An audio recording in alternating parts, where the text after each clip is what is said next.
Salut à tous les investisseurs et bienvenue dans cette nouvelle vidéo. Alors aujourd'hui on est de retour sur le marché des actions après avoir fait donc une analyse sur le CAC 40 et cette fois-ci, si j'ai bien un conseil à vous donner justement en cette période de crise, c'est bien le titre de cette vidéo, gardez du cash. Quelle que soit votre stratégie, quel que soit votre type d'investissement, gardez du cash et ne vous exposez pas au marché à 100%. Je vais m'expliquer dans cette vidéo. Allez, jungle, c'est parti!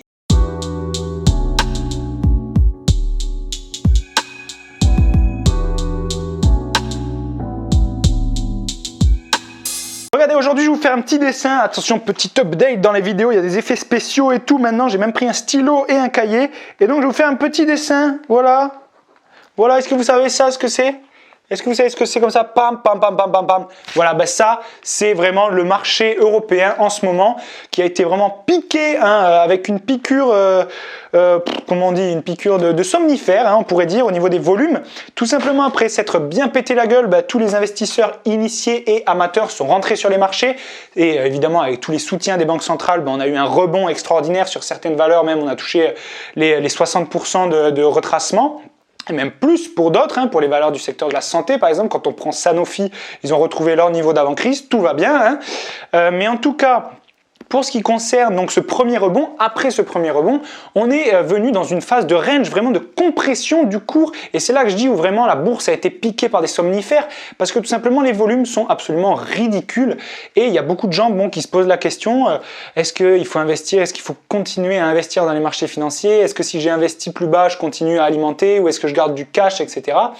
En tout cas, dans cette vidéo, on est là pour reprendre un petit peu les conseils de comment se comporter justement et comment réussir à bénéficier de ces phases de range après une période de crise. Donc comme depuis 3-4 semaines, on a une visibilité dégueulasse sur le marché, on ne sait pas trop où on va, on avance un peu dans le brouillard. Le fait est qu'on sait qu'il y a vraiment maintenant des supports qui sont plus ou moins assez costauds quand même, puisqu'on a vu l'engouement vraiment des banques centrales pour soutenir les marchés, vraiment à éviter que tout se pète la gueule, qu'il y ait des faillites justement à répétition, des faillites en chaîne. En tout cas, on voit vraiment ce réel investissement des différentes parties du milieu pour vraiment faire en sorte que le marché ne tombe pas plus bas. Donc d'un côté, on a ces supports qui sont potentiellement, je dirais pas quand même solides, mais qui sont quand même convaincants. Et puis quelque part, de l'autre côté, on a vraiment une visibilité médiocre et une macroéconomie absolument dégueulasse qui fait que personne veut non plus se brûler les ailes et aller s'investir dans les marchés à fond, à bloc, en pensant que le marché va exploser. Et je pense que du coup, cette phase de range, on va y rester pendant pas mal de temps, je dirais même bien jusqu'à septembre, octobre, novembre de l'année 2020 pour pouvoir s'en sortir vraiment et voir les perspectives de développement et de reprise des différents secteurs d'activité. Le fait est qu'en ce moment, la seule manière de gagner de l'argent en bourse, c'est vraiment de réussir à trader les ranges, c'est-à-dire à définir les niveaux de prix entre lesquels se balade le cours. Parce que donc, comme on dit, le cours oscille entre des niveaux plus ou moins écartés suivant les valeurs qu'on regarde, mais en fait, c'est de réussir à profiter, de quand la valeur est basse et touche le support du range, pouvoir acheter, c'est la valeur en conséquence, et surtout réussir à en vendre une partie ou à alléger ses positions quand on touche la résistance. Ce qu'on retrouve, c'est des profils assez intéressants de personnes qui sont venues investir en bourse parce que c'était les soldes, parce que c'était pas cher, quelque part ils ont eu raison quand même de le faire, de venir ouvrir un PEA et de mettre une partie de leurs économies là-dessus. Mais au final, ils sont venus là dans un objectif de conserver leur valeur sur le long terme, en tout cas c'est ce qu'ils pensaient au début. Ce qui se passe, c'est que comme le cours oscille en ce moment et qu'il y a une volatilité quand même assez importante, même si je disais tout à l'heure que les volumes n'étaient pas forcément extraordinaires, ils sont quand même supérieurs à une phase avant crise, on va dire. Le fait est que du coup, dès que les investisseurs qui sont là pour faire du long terme vont voir leur valeur s'exciter un petit peu trop et faire du plus 8% par exemple, en une séance ou en deux séances, ils vont se séparer de leur valeur et ils vont quitter prématurément la cote.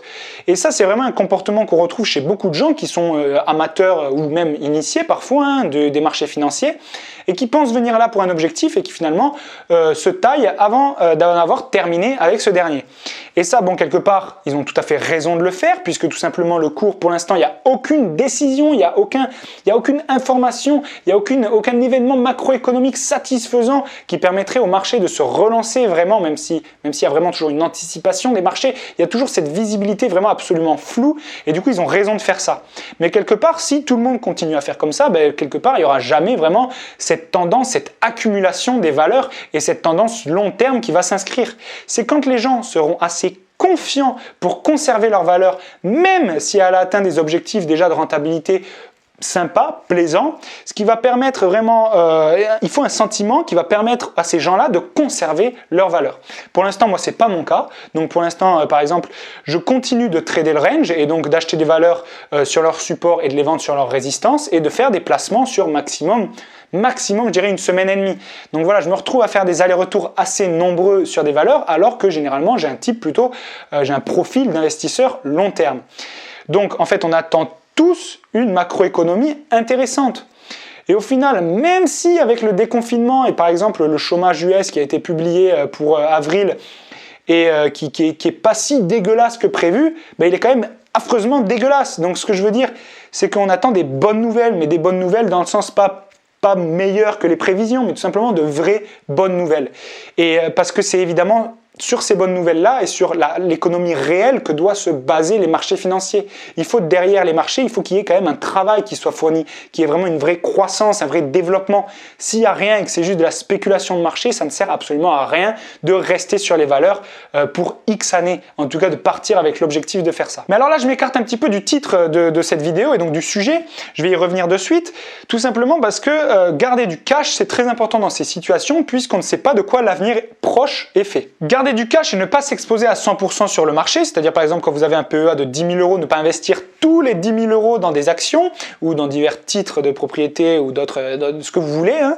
Ne pas s'exposer à 100%, ça permet quoi? Ça permet tout simplement que comme on a une visibilité qui est mauvaise, si au cas où on revient sur des plus bas, ben vous aurez de quoi réalimenter votre compte pour justement compenser ces pertes et réussir à faire, entre guillemets, à trouver un point mort, en fait, un point mort qui est un petit peu plus bas. Donc en fait, c'est l'objectif de tout investisseur qui a ramassé pendant la crise, hein, tout simplement, c'est de venir gonfler à bloc et bourrer de fric son PEA pour que tout simplement il réussisse à se revaloriser une fois le point mort dépassé. Et donc actuellement, comme la visibilité est médiocre, ce que je vous conseille de faire, c'est par exemple de réussir à faire des allers-retours sur des ranges avec environ 60% de votre capital et de réussir à conserver 40% toujours pour réussir à renflouer votre PEA lorsque il y a des plus bas, de nouveaux plus bas qui seraient potentiellement atteints. Voilà, et ensuite vous prenez aucun risque, hein, si vous avez la peur de rater quelque chose et la peur de ne pas avoir investi tout votre argent au moment où c'était le plus bas, c'est pas grave, vous pouvez continuer à alimenter. Si d'un coup par exemple le CAC se remet à aller courir vers les 5000 points, ben c'est pas grave, vous pouvez continuer à investir graduellement. Mais il y a toujours vraiment un intérêt à garder du cash pour réussir à sortir de la crise, à sortir globalement de la crise quand vous allez regarder vos résultats à la fin de l'année 2020, à sortir globalement gagnant. Voilà, c'est vraiment quelque chose de tout con et un conseil sur lequel vous devez vous reposer et que vous devez vraiment méditer. Donc voilà, si j'ai 5 conseils pour la gestion de votre portefeuille pendant cette période-là, c'est bien apprenez à vendre, bordel, apprenez à vous séparer de vos valeurs une fois que vos objectifs sont atteints et faites un minimum, deuxième conseil, faites un minimum d'analyse fondamentale, vraiment. Ça prend pas beaucoup de temps de se renseigner et d'apprendre à avoir un avis critique sur la santé, la structure financière d'une entreprise. Pensez à investir votre temps aussi en même temps que vous investissez votre argent pour réussir à le faire fructifier. Donc renseignez-vous voilà sur l'analyse fondamentale. Troisième conseil, arrêtez de paniquer, c'est pas grave s'il y a plein d'actions sur les marchés européens. Concentrez-vous vraiment sur 10, 12, 15 valeurs vraiment qui vous intéressent et suivez ces dernières à la lettre. Vraiment essayez de vous informer sur ces dernières et justement de réussir à trader leur phase de range. Ça ne sert à rien de s'éparpiller, vous ne serez pas en capacité de gérer l'information sur autant de valeurs. Quatrième, c'était donc le titre de la vidéo, ne vous exposez pas à 100% et gardez du cash absolument pour réussir à sortir gagnant de cette crise-là. Et cinquième conseil, essayez d'éviter de faire un portefeuille de rendement basé sur les dividendes. Actuellement, ça ne sert à rien puisqu'il y a plus de 50% des entreprises qui stoppent, qui ne verseront pas de dividendes plutôt cette année-là. Et puis que dans tous les cas, de manière générale, les marchés européens, c'est pas forcément les marchés les plus fous pour faire des portefeuilles de rendement. Vous allez réussir à taper dans les 4,5, 5% peut-être si vous avez un portefeuille intéressant et diversifié et qui est vraiment basé sur justement ce rendement-là. Mais voilà, arrêtez de vouloir faire du dividende. Certes, ça peut être intéressant intéressant sur un compte titre quand on peut aller investir à l'étranger sur des marchés qui, eux, ont des taux de distribution qui sont beaucoup plus intéressants. Mais en tout cas, ici, c'est pas forcément la meilleure stratégie à avoir. Donc voilà, sur ce, j'espère que cette vidéo vous a plu. Je voulais absolument faire un petit tour sur un débrief potentiel des marchés et ma façon justement de trader le marché en ce moment. Donc je trade actuellement le range sur les actions grâce à mon PEA et je ne m'expose pas à 100%. Donc je détermine des seuils auxquels les valeurs m'intéressent et auxquels elles ne m'intéressent plus. Par exemple, pour Total, je vous l'ai dit, 29,234. Si je vous parle de Airbus, par exemple, c'est 51,62. Et il y en a tout un tas d'autres ranges qui sont possibles de définir très facilement sur d'autres valeurs du CAC 40. Sur ce, je vous dis à bientôt dans une prochaine vidéo. D'ailleurs, ce sera une analyse du CAC 40 comme tous les mercredis. Et j'espère que vous allez vous abonner à cette chaîne, voilà, à liker cette vidéo. Ce serait sympa pour mieux référencer ces dernières. Même si au final, ces vidéos, c'est un petit peu de l'impro, celles du mercredi sont beaucoup plus cadrées. Il y a des informations beaucoup plus concrètes. Donc, je vous conseille absolument de regarder celle-ci aussi. Allez, ciao l'investisseur et à bientôt dans une prochaine vidéo.